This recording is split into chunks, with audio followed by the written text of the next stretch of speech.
The Boston Bruins are battling some illness as they prepare to take on the Canadiens in Montreal tonight. And we're reminiscing about how sick that 2011 playoff round was between them that really set up this era of champions that we are celebrating here in the Centennial. Let's get into it on a brand new episode of Locked On Boston Bruins.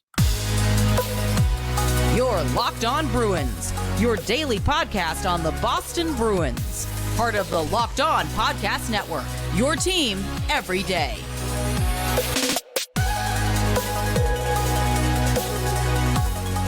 What is up, Bruins fans, and welcome back to the Locked On Boston Bruins podcast. I'm your host, Ian McLaren, and this is a daily show where we discuss all things Spoked B.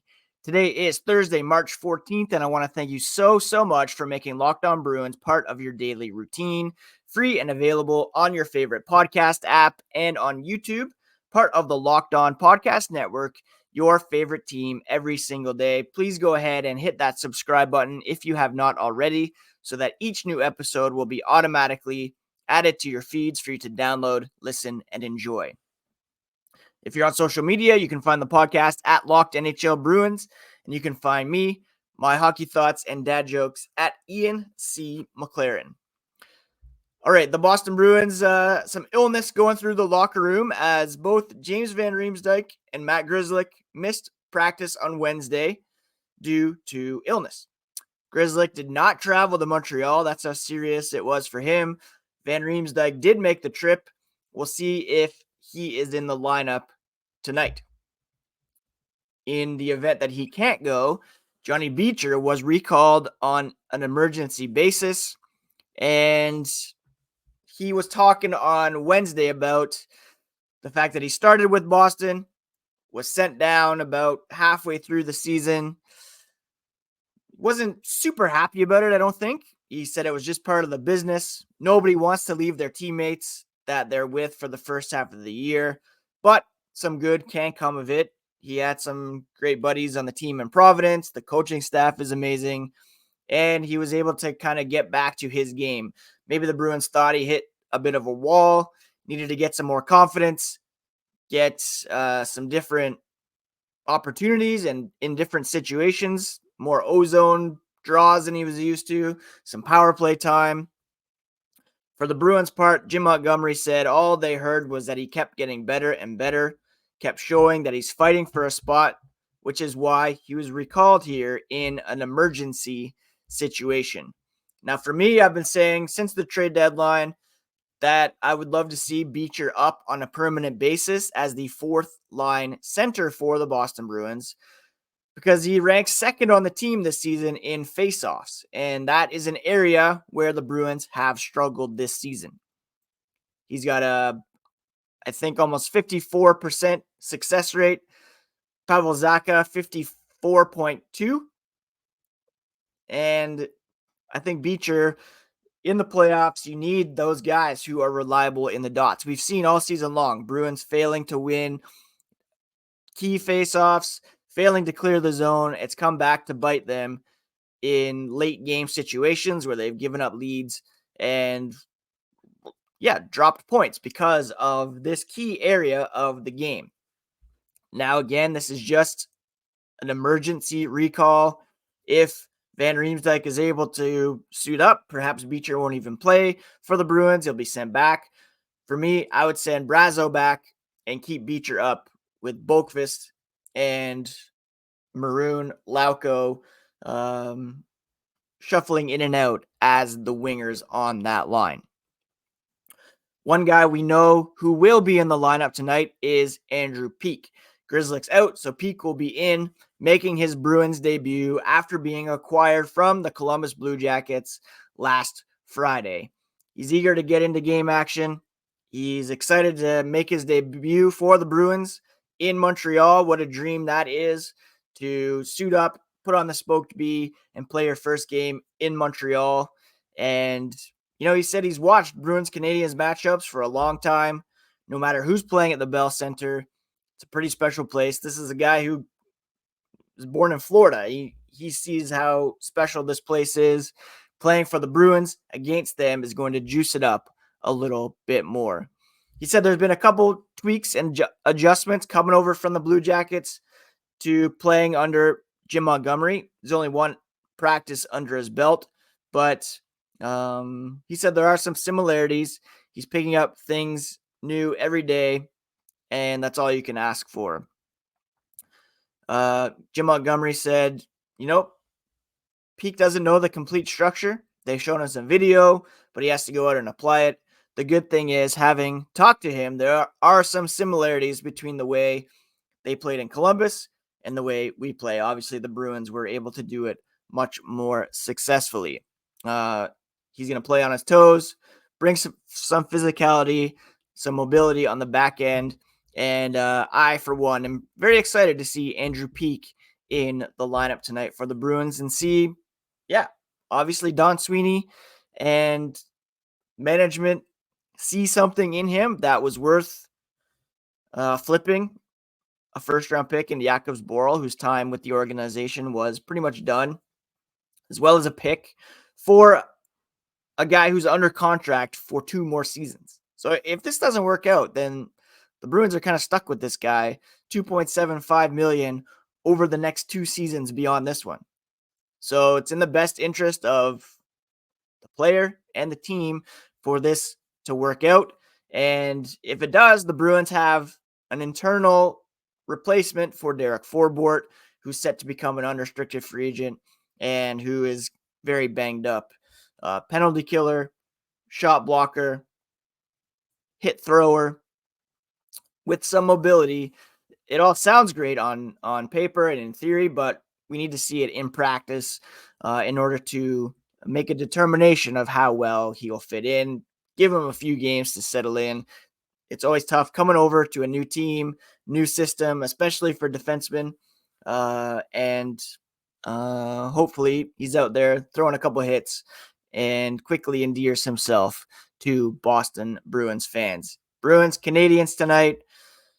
And I can't help thinking about the 2011 series. The Bruins posted on Twitter this morning, what are some of your favorite memories from that series or from that rivalry? And that was the first thing that jumped out to me. So we're going to just quickly go over that series once again here as the podcast continues.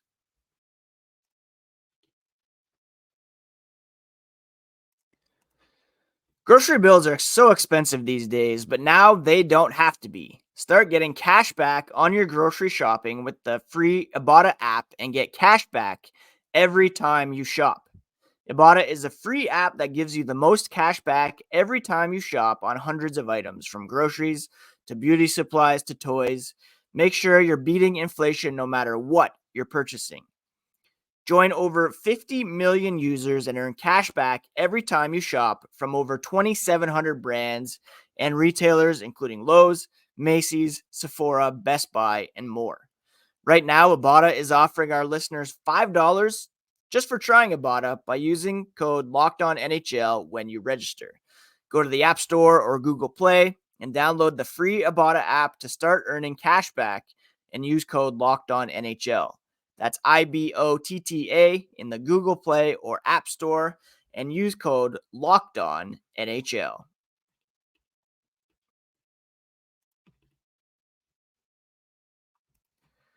Thank you so much once again for making Locked On Bruins part of your daily routine. Free and available on your favorite podcast app and on YouTube. And as you know, Locked On has launched the first ever national sports 24/7 streaming channel called Locked On Sports Today. It's available on YouTube and the free Amazon Fire TV channels app. Baseball fans, mark your calendars for March 20th, 7 p.m. Eastern, for the best MLB season preview coming exclusively to Locked On Sports Today. Local insights from local experts on Locked On Podcast Network. Find it on March 20th at 7 p.m. Eastern on Locked On Sports Today. So the Bruins recently celebrated the Champions era, which was 2001 to the present. And of course, the pinnacle of that was the 2011 Stanley Cup Championship. That season, it was very possible that they didn't even get out of the first round because of a crazy series with the Montreal Canadiens, who they play tonight. Now, the Bruins entered the playoffs as the third seed in the East after winning the Northeast Division. Remember, it used to be the 6 divisions. The division winners were ranked 1, 2, 3. The Canadiens were 6th. They finished with 96 points and won the tiebreaker over Buffalo. So, one of the greatest rivalries in pro sports. It was the 33rd meeting of these teams in the postseason, most frequent playoff series in NHL history to that point. Boston had beaten Montreal en route to winning the championship only once before, and that was back in 1929. They had played in 2009, which ended with Boston sweeping Montreal, but of course that run was ended by the Carolina Hurricanes. Quite a few series between these teams in the early aughts. To be fair, there was the one just before the lockout that was crazy as well. But this season, heading into this playoff matchup, was insane between the Bruins. Montreal had won 4 of 6 meetings. There was a game in February that featured 6 fights, a goalie fight, 187 penalty minutes. The Bruins won that one 8-6. There was a game in March where the Canadiens won, but that was the infamous Zdeno Chara on Max Pacioretty incident, resulting in an injury that ended Pacioretty's season. Chara was not suspended, but the Montreal police opened a criminal investigation into the incident, which was insane. So losing Pacioretty, that certainly hindered the Canadiens in the playoffs as well. Now, once this series got going, the Bruins lost their first 2 games at home, which is, for me, I remember just being devastated. So much hope for this team, and you're down 2-0 in the first round, losing 2 games at home. So now you have to win 4 of the next 5, with 3 of those games being played in Montreal. But the Bruins came back in this one, as we all know. In game 4, so the Bruins won game number 3 by a score of 4-2, giving them some life, giving them some hope. But in game 4, the Canadiens went up 3-1, but they could not take advantage as Boston won 5-4 in overtime thanks to former Canadian Michael Ryder. In game 5, Michael Ryder had that insane glove save while Tim Thomas was out of position. That game went to double overtime, which was won by Nathan Horton. So at that point, the series was 3-2 in favor of the Bruins. They lost the first 2 games, won games 3, 4, and 5. But then, of course, nothing is ever easy. Montreal scored twice on a 5-on-3 power play and won the game 2-1. This series, of course, was also the infamous glove malfunction for Andrew Ference. Game 7, of course, had to go to overtime. It was Nathan Horton who scored to give the Bruins a 4-3 win and send them to the second round of the playoffs. Boston became the first team to win a 7-game postseason series despite being held scoreless on the power play. Don't forget that. They did not score a goal on the power play, despite adding Thomas Caberlet before the trade deadline in an attempt to help boost the power play. Just a crazy, crazy series. Montreal's first game loss, 7 loss since 1994. And that was a defining series for the Boston Bruins. Of course, they went on to sweep the Philadelphia Flyers, avenging the reverse sweep from the year before. The series against Tampa was no less, anxiety-inducing. Tampa won game 1. Boston won game 2. It went back and forth until Boston was able to get the 1-0 win at home in game 7. And then we all know what happened in the finals that year. But that series against the Canadiens, just insane. And I shudder to think about what would have happened if Boston had not been able to come back from that. You had the reverse sweep the year before. You have the 2-0 series lead.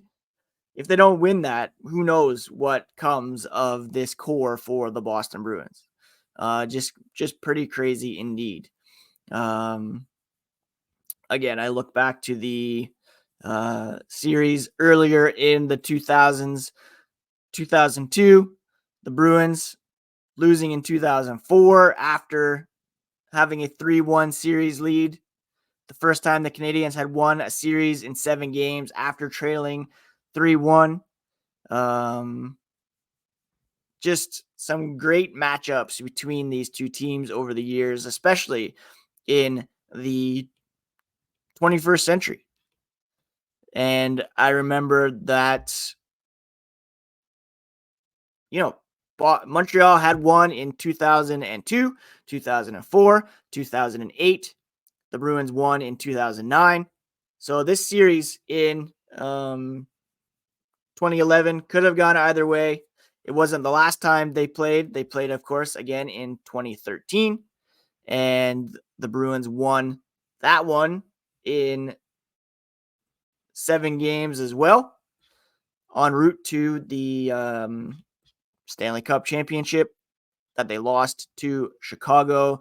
Just an incredible series then as well. Unfortunately, the depending on how you look at it, the Canadiens have fallen off since then, but they do pose a problem for the Boston Bruins tonight, and we'll discuss why here coming up as the podcast continues.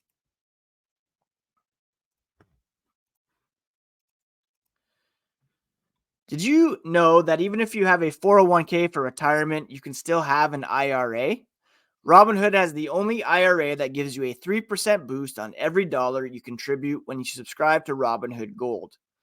Right now, through April 30th, Robinhood is boosting every single dollar you transfer in from other retirement accounts with a 3% match. That's right, no cap on the 3% match. Robinhood Gold gets you the most for your retirement thanks to their IRA with a 3% match. It's good through April 30th. Get started at robinhood.com/boost. Subscription fees do apply.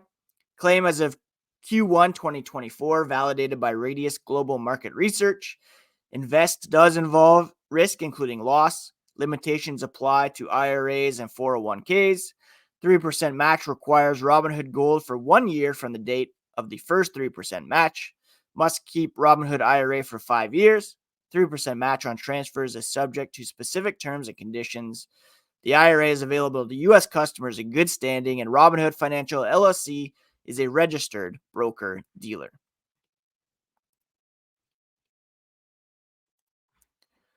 Bruins, Canadiens in Montreal tonight, and here's the reason why the Canadiens are not an easy out at this point, because they have a pretty good first line developing in Juraj Slafkovsky, Cole Caulfield, and Nick Suzuki. And while the Canadiens are destined for the draft lottery, that line can score on you any given night. And Patrice Bergeron even recently hyped up Nick Suzuki. It's a guy that is regularly compared to Patrice Bergeron because of his strong two-way game. In a recent interview with BPM Sports on Wednesday, Bergeron said he loves Suzuki's attention to detail, his two-way game, his offensive talent.